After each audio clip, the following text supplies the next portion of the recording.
কিয়ামতের দিন জান্নাতীদেরকে, বেহেশতীদেরকে আল্লাহ রাব্বুল আলামিন বলবেন, কোরআন শরীফ তেলাওয়াত করো আর উপরের দিকে উঠতে থাকো।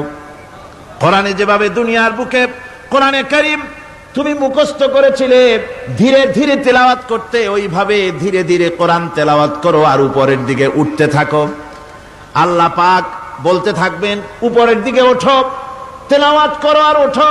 উঠতে উঠতে যেই জায়গায় গিয়ে তোমার তেলাওয়াত শেষ হয়ে যাবে, জান্নাতের ওই জায়গাটা তোমার জন্য বরাদ্দ হবে। আবু দাউদ শরীফের হাদিস। জান্নাতের ওই জায়গাটা তোমার জন্য বরাদ্দ হবে। এখন যাদের শুধু সূরা ইখলাস আর সূরা কাউসার মুখস্থ, তারা তো 2 পা আগাই বসে যাবে, উঠতে পারবেন না। বেশি বেশি মুখস্থ করেন, হাফেজে কোরআন হন অথবা হাফেজের মতো হন।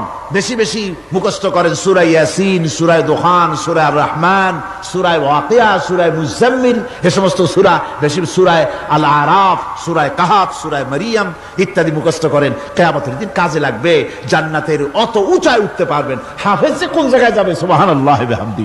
30 পারা কোরআন যার সিনার ভিতরে, জান্নাতের কোন জায়গাটা আল্লাহ তাকে বরাদ্দ করবেন? সুবহানাল্লাহ, সুবহানাল্লাহ। কোরআনে কারীমকে মুখস্থ করুন, বেশি করে মুখস্থ করুন। কোরআনে কারীমকে বেশি করে তেলাওয়াত করুন। এই কোরআনে কারীমকে যারা বেশি করে তেলাওয়াত করবে, তেলাওয়াত করতে গিয়ে যারা আল্লাহর কাছে কিছু চাওয়ার সময় পাবে না, তাদের সম্পর্কে রাসূল করিম সাল্লাল্লাহু আলাইহি ওয়াসাল্লাম বলেছেন হাদিসে কুদসি। হাদিসে কুদসি রাসূল করিম সাল্লাল্লাহু আলাইহি ওয়াসাল্লাম বলেছেন, ইয়াকুলু রাব তাবারাকা ওয়া তাআলা মান শাগালাহুল কুরআন আন যিকরি মাসআলাতি আতাইতুহু আফজালা মা উতিয়াস সাইলিন। আল্লাহর নবী বলেন, আমার আল্লাহ পাক বলেছেন, কোরআন তেলাওয়াত করতে গিয়ে যারা ব্যস্ত থাকে, কোরআন তেলাওয়াত করতে করতে যারা আমার কাছে হাত পেতে কিছু চাওয়ার সময় পায় না, যারা আমার কাছে হাত পেতে কিছু চায়, তাদের থেকে তেলাওয়াতকারীদেরকে আমি রব্বুল আলামিন বেশি করে দেই।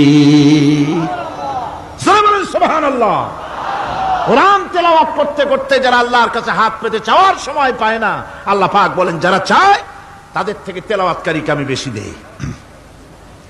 আমার বন্ধুগণ, শুধু তাই নয়, এই কোরআনে কারীম যারা তেলাওয়াত করবে, আমল করবে, কিয়ামতের দিন তার মা বাপের মাথার উপরে আল্লাহ রাব্বুল আলামিন, আবু দাউদ শরীফের হাদিসে এসেছে, তার মা বাপের মাথার উপরে নূরের টুপি পরিধান করানো হবে। এমন নূরের টুপি, এমন নূরের তাজ পরানো হবে, চন্দ্র সূর্যের আলোকে ম্লান করে দেবে। হাসরবাসীরা প্রশ্ন করবেন, এ লোকটি কে? কোন ফেরেশতা নাকি? বলে না। কোন নবী নাকি? বলে না। তবে কি ইনি কে?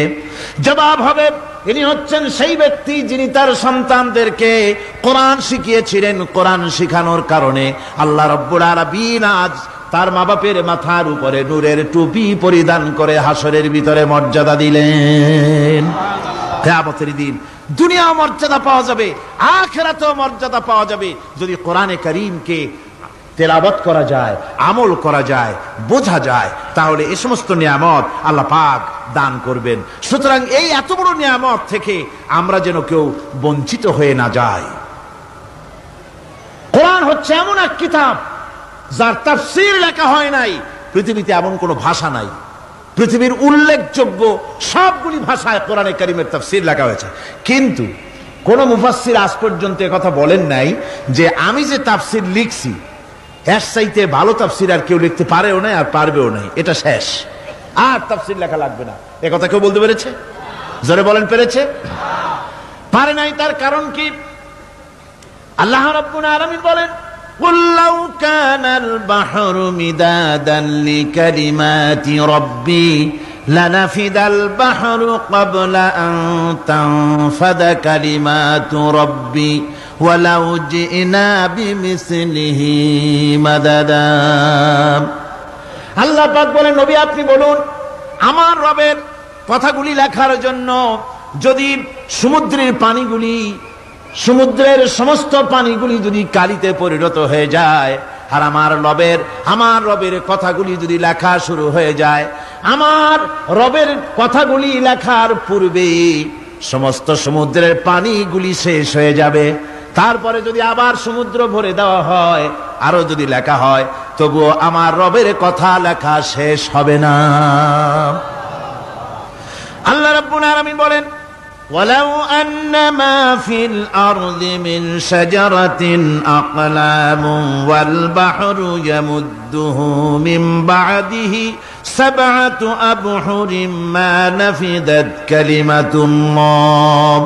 আল্লাহ রাব্বুল আলামিন বলেন, মা নাফিদাত কালিমাতুল্লাহ, আল্লাহ পাক বলেন 7টা সমুদ্রের পানি যদি একত্রিত করা হয়, 7টা সমুদ্রের পানি যদি এক জায়গায় করা হয়, এই পানিগুলি যদি কালিতে পরিণত হয়ে যায়, আর পৃথিবীর সমস্ত গাছগুলি যদি কলমে পরিণত হয়ে যায়, ওই গাছগুলি দিয়ে যদি ওই পানির রূপ কালি দিয়ে আমার প্রভুর কথা আল্লাহ রাব্বুল আলামিনের কোরআনের কথা যদি লেখা শুরু হয়ে যায়, লিখতে লিখতে সমস্ত পানিগুলি গাছগুলি শেষ হয়ে যাবে, আল্লাহ পাকের কালামের ব্যাখ্যা লেখা শেষ হবে না। আনজালনা হাযাল কুরআন আলা জাবালিন লারাআইতাহু খাশিআম মুতাসাদ্দিআম মিন খাশিয়াতিল্লাহ। আমি যদি এই কোরআনকে পর্বতের উপরে নাজিল করতাম, তাহলে তুমি দেখতে পেতে আমার ভয় ভীত সন্ত্রস্ত হয়ে পাহাড়গুলো চূর্ণ বিচূর্ণ হয়ে যেত।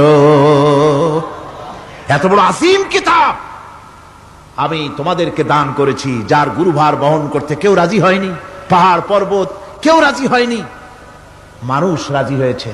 এই মানুষের উপরে আমি এটা অবতীর্ণ করেছি, গোটা বিশ্ববাসীর সামনে এই কিতাব আমি দিয়েছি তোমাদেরকে, এর দ্বারা হেদায়েত তোমরা গ্রহণ করবে।